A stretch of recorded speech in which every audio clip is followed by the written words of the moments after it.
Hello friends, आज की इस वीडियो में हम जर्नल एंट्री को पास करने के कुछ तरीके डिस्कस करेंगे, कुछ अप्रोचेस डिस्कस करेंगे।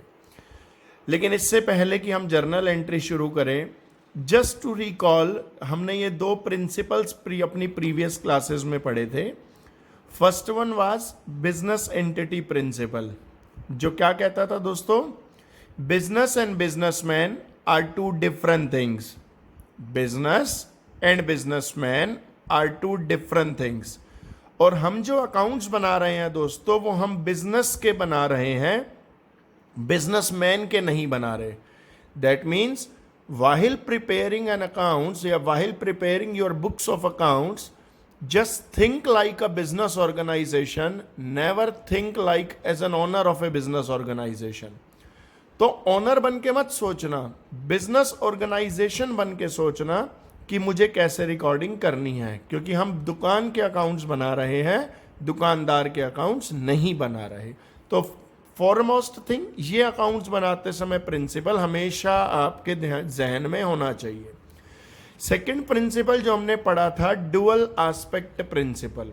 इट सेज अकाउंट्स में जितनी भी ट्रांजैक्शन होती हैं, एक बिजनेसमैन जितनी भी ट्रांजैक्शन करता है, एक बिजनेस ऑर्गेनाइजेशन में जितनी भी ट्रांजैक्शन होती हैं, हर ट्रांजैक्शन का इफेक्ट मिनिमम 2 अकाउंट्स पे जरूर पड़ता है। डुअल मींस टू, दो साइडेड, 2 साइडेड है।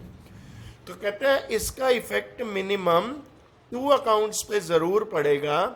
One of them must be debited and another must be credited. अब ये डेबिट और क्रेडिट क्या होता है, ये हम पहले ही बता चुके हैं। शॉर्ट में आपको बताने के लिए कहूं तो जैसे एक पर्सन की राइट हैंड साइड और लेफ्ट हैंड साइड होती है, इसी तरीके से अकाउंट्स की भी 2 साइड होती हैं। One side is called debit side and another side is called credit side. अब दोस्तों, हमने अपनी प्रीवियस वीडियोस में देखा था जर्नल एंट्रीज को करने के 2 अप्रोचेस हैं, traditional approach and modern approach. दोस्तों, ट्रेडिशनल अप्रोच आपको ध्यान है, हमने लास्ट वीडियो में डिस्कस करी थी, जो कहता था अकाउंट्स को 3 कैटेगरियों में बांटा जाएगा, पर्सनल, रियल और नॉमिनल। फिर उनसे रिलेटेड रूल्स थे। सबसे पहले तो आपको पहचान करनी थी कि कौन सा अकाउंट पर्सनल है, कौन सा रियल है, कौन सा नॉमिनल है। फिर उनसे रिलेटेड रूल आपने याद करे थे और फिर उनका एप्लीकेशन हमने सीखा था। आज की इस वीडियो में दोस्तों हम फोकस करेंगे मॉडर्न अप्रोच ऑफ अकाउंटिंग पे।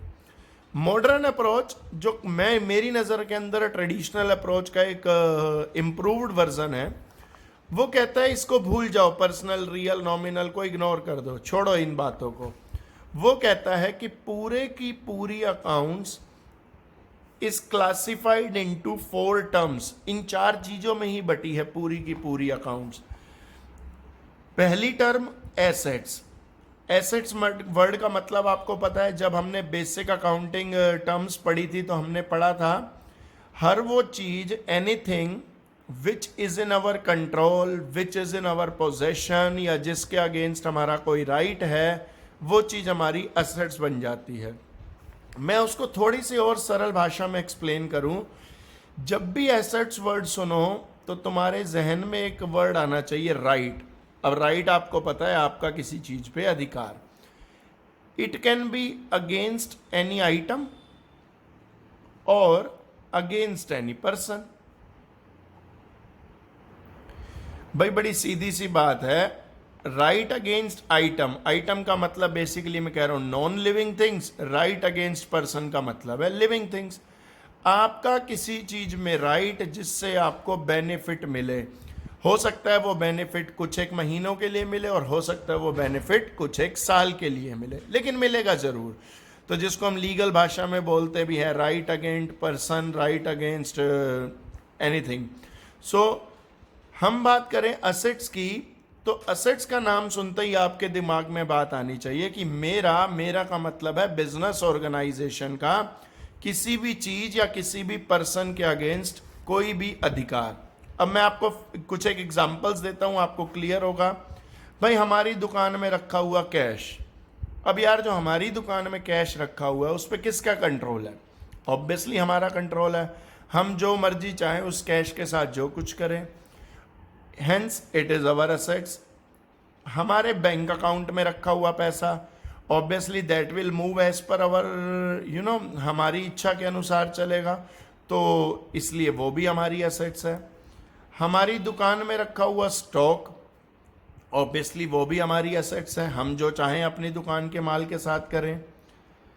दुकान में रखा फर्नीचर, हमारी फैक्ट्री में लगी हुई प्लांट एंड मशीनरी, हमारी लैंड एंड बिल्डिंग, हर चीज पे बिजनेस का अधिकार है और हर चीज बिजनेस के अगेंस्ट चलेगी, बिजनेस की मर्जी से चलेगी। इसलिए इसे बोलते हैं राइट अगेंस्ट आइटम्स, कि एक बिजनेस ऑर्गेनाइजेशन का इन लोन लिविंग थिंग्स पे अधिकार है जिनसे वो बेनिफिट उठाता है, हेंस दीज बिकम एसेट्स। अब राइट अगेंस्ट पर्सन, ये क्या होते हैं जी पर्सन के अगेंस्ट राइट? जैसे हमने अपनी पुरानी एक वीडियो में पढ़ी थी टर्म डेटर। अब दोस्त डेटर क्या चीज होते हैं?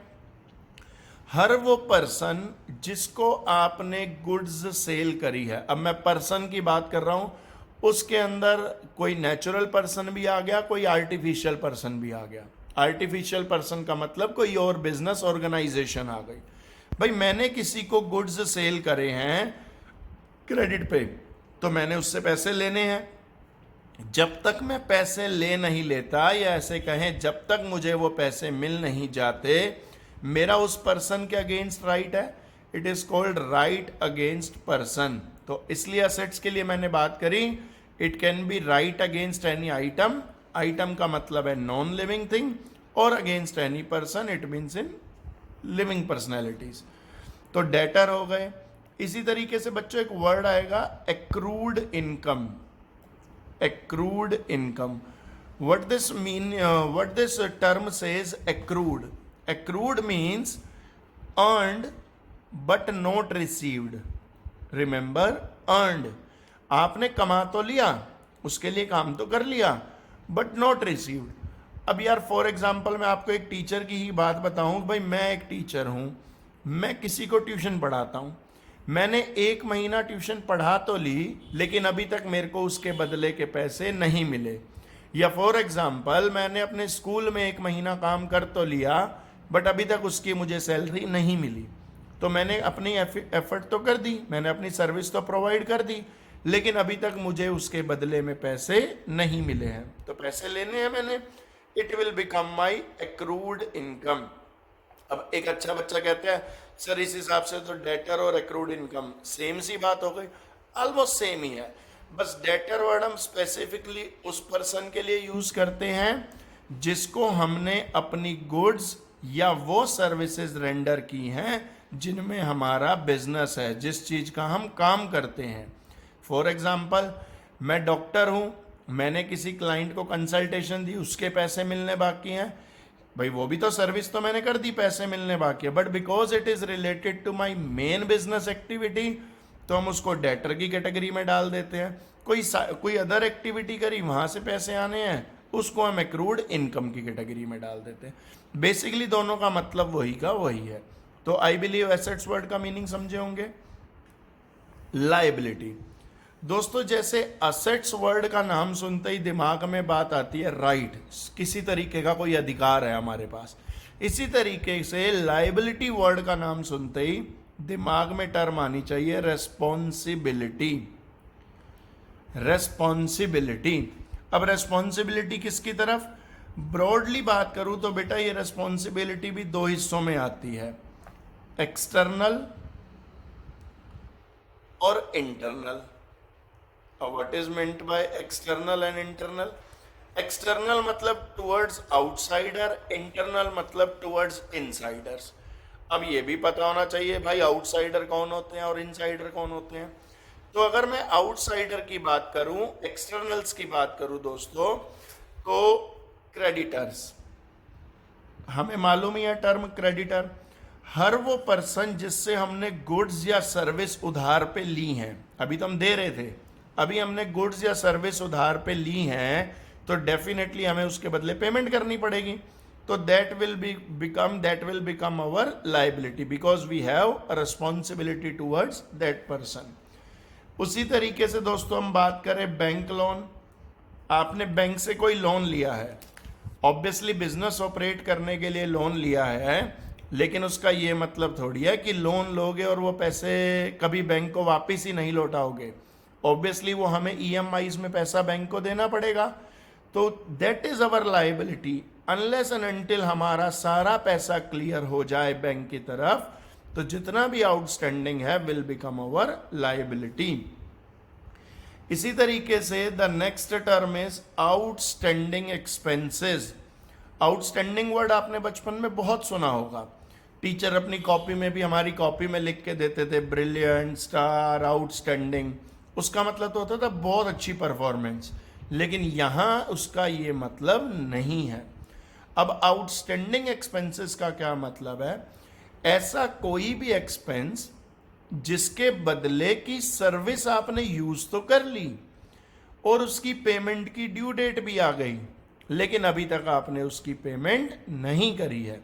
फॉर एग्जाम्पल, आपकी बिजनेस की, आपकी दुकान के, आपके शोरूम के इलेक्ट्रिसिटी का बिल। अब इलेक्ट्रिसिटी का बिल आया, बिल भरने की ड्यू डेट थी, लेकिन वो ड्यू डेट निकल गई, आपने अभी तक पेमेंट नहीं करी। Hence, it becomes outstanding expenses.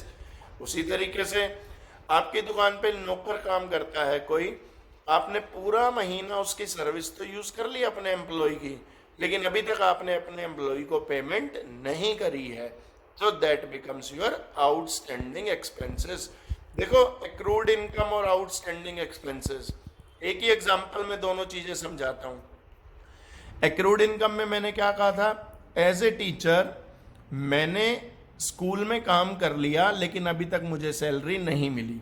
अगर मेरे पर्सपेक्टिव से देखें, एक टीचर के पॉइंट ऑफ व्यू से देखें, तो उसने तो सर्विस रेंडर कर दी, बट अभी तक पैसे नहीं मिले, लेने बाकी हैं, तो it will become accrued income, because for that money I have a right against the organisation. अब स्कूल के पर्सपेक्टिव से बात करूं, सेम पैसा, सेम सैलरी, स्कूल कहेगा कि हमने तरुण सर से सर्विसेज तो ले ली, लेकिन अभी तक हमने तरुण सर को पेमेंट नहीं करी जो हमें करनी चाहिए थी। So it will become outstanding expenses from their point of view, क्योंकि उनके लिए तो खर्चा था जिसकी अभी तक उन्होंने पेमेंट नहीं करी है। तो क्लियर है मेरे ख्याल दोस्तों दोनों टर्म, असेट्स और लाइबिलिटी। ये कुछ एक एग्जाम्पल्स हैं। अच्छा, लाइबिलिटी में अभी मैंने एक्सटर्नल की बात करी, इंटरनल। दोस्तों हमने पढ़ा था business entity principle, which says business and businessman are two different thing. तो दोस्तों जो ओनर के प्रति हमारी लाइबिलिटी है वो हमारी इंटरनल लाइबिलिटी में काउंट होता है। ओनर, बिजनेसमैन, भाई हम लोग सभी समझते हैं कोई भी बिजनेस जब स्टार्ट किया जाता है तो businessman, the owner of the business, needs to invest some money into the business from his own pocket. भाई मालिक जो होगा अपनी जेब से कुछ पैसा तो पहले लगाएगा ना बिजनेस में। That money is called capital. उस पैसे को क्या बोलते हैं बच्चों? कैपिटल। तो बिजनेस के हिसाब से business says owner, I agree कि आपने मुझ में पैसा लगाया है, मुझे स्टार्ट करने के लिए पैसे आपने लगाए हैं, लेकिन भाई जैसे मैंने बैंक से लोन लिया है एक ना एक दिन वो पैसा वापस करूंगा। लाइकवाइज जो आपने मुझ में कैपिटल लगाई है, जो मनी लगाई है, वो भी मेरे लिए एक रिस्पॉन्सिबिलिटी है, एक लाइबिलिटी है कि जब बंद होऊंगा मैं आपको अपने सारे पैसे, कैपिटल के पैसे वापस कर दूंगा। Hence capital is also treated like a liability. बस वो बात हो रहा है जो ऑनर के प्रति है, टुवर्ड्स ऑनर हमारी लाइबिलिटी है, will be called internal. Towards outsider जो हमारी लाइबिलिटी है will be called our external liabilities. अब एक्सपेंसेस और इनकम, ये दोनों टर्म्स को तो आप बहुत अच्छे से जानते हैं। एक्सपेंसेस किसी गुड्स या किसी सर्विस को लेने के लिए, ध्यान से सुनना, आपने कोई गुड्स खरीदी है, कोई सर्विस ली है और उसके बदले में पेमेंट, चाहे आप इमीडिएटली कर रहे हो या आप कमिट कर रहे हो कि मैं बाद में दे दूंगा, तो उसका परचेज करना विल बिकम यूअर एक्सपेंसेस। भाई बड़ी सीधी सी बात है, सपोज कीजिएगा आप एक बिजनेसमैन हैं, ट्रेडिंग का काम करते हैं। ट्रेडिंग मीन्स बना बनाया माल लाते हैं, आगे उसे बेच देते हैं। तो भाई पहले गुड्स खरीद के भी तो लाओगे। अब गुड्स या तो आप कैश में खरीद के लाओगे या क्रेडिट में खरीद के लाओगे। अगर आपने गुड्स कैश में खरीदी, पैसे हाथ के हाथ दे दिए, या क्रेडिट में खरीदी तो आप पैसे बाद में दोगे, लेकिन दोनों ही सूरत में खरीदी तो गुड्स ही है ना। तो जिसको आप किस लिए यूज करोगे, आगे बेचने के लिए, तो वो आपका क्या कहलाएगी, एक्सपेंसेस। तो किसी भी गुड्स या सर्विस को परचेज करना will become our expenses. Likewise आप एक रेंटेड प्रीमाइसेस में अपना बिजनेस चला रहे हैं, किराए की दुकान में है, तो भाई आपको उसका रेंट भी पे करना पड़ेगा, एक्सपेंस। दुकान पे नौकर है, सैलरी भी पे करनी पड़ेगी, एक्सपेंस। इलेक्ट्रिसिटी का बिल भी आएगा, एक्सपेंस। वाटर का बिल भी आएगा, एक्सपेंस। कस्टमर आएंगे, उनको चाय पानी भी पिलाना पड़ेगा, उसका खर्चा विल आल्सो बी एक्सपेंस। तो there is a long list of expenses. Incomes, अब इनकम पे आए तो दोस्तों बड़ी सीधी सी बात है, जब हम कोई गुड्स या सर्विस को सेल करते हैं या सर्विस रेंडर करते हैं, उसके बदले जो हमें पैसे मिलते हैं, that is called our income. तो सर यहाँ गुड्स और सर्विस परचेज कर रहे थे, अब अगर गुड्स और सर्विस सेल करोगे तो उससे पैसे आएंगे, दैट इज अवर इनकम। अब इसी तरीके से सोचो, आपकी एक बिल्डिंग है जिसमें आप काम कर रहे हो, it has 3 floors, 2 floors are occupied by you for your business. एक फ्लोर खाली था, you have let it out, आपने वो खाली फ्लोर किसी को किराए पे दे दिया। अरे भाई किसी को किराए पे दिया तो उससे रेंट भी तो लोगे ना, तो वहां पे हमें रेंट मिलेगा, it will become our income.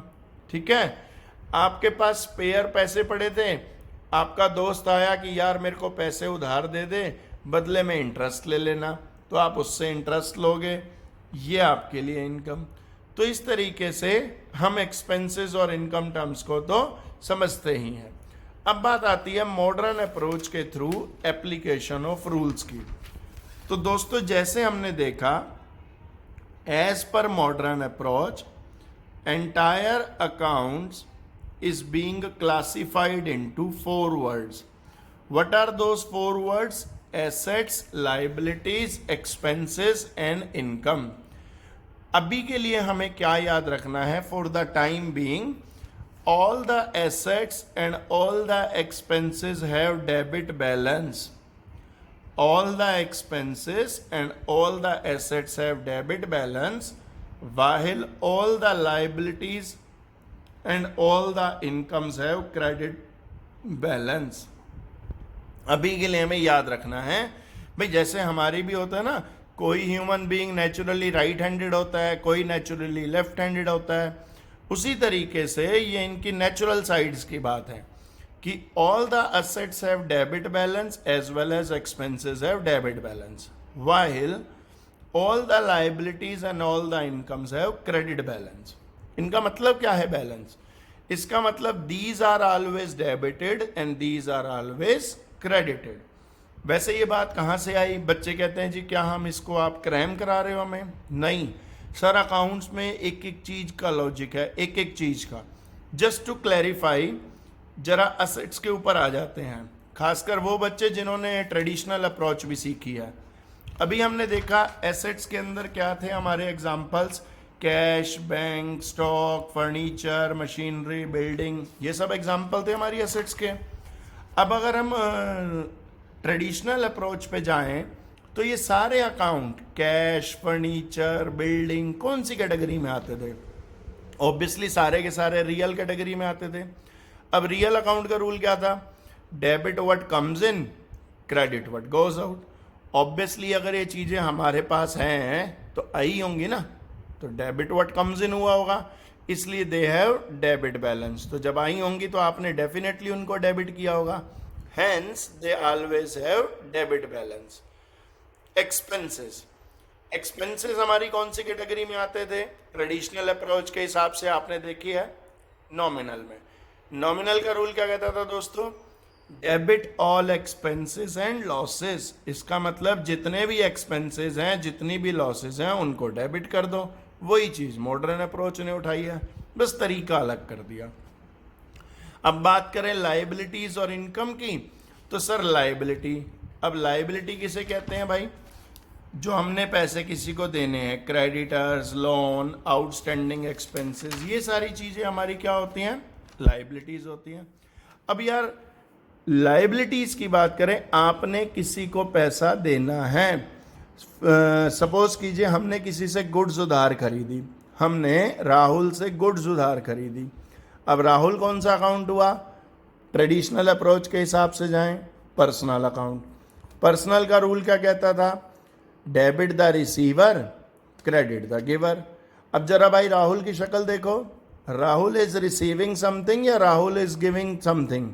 Transaction है परचेज्ड गुड्स फ्रॉम राहुल। भाई हमने राहुल से गुड्स खरीदी, अगर हम राहुल से गुड्स खरीद रहे हैं that means Rahul is giver. अब गिवर है तो क्रेडिट होता है, वही बात मैं यहां कह रहा हूं कि लायबिलिटीज का क्रेडिट बैलेंस होता है। अब मैं इनकम की बात आए, इनकम क्या कहती है दोस्तों?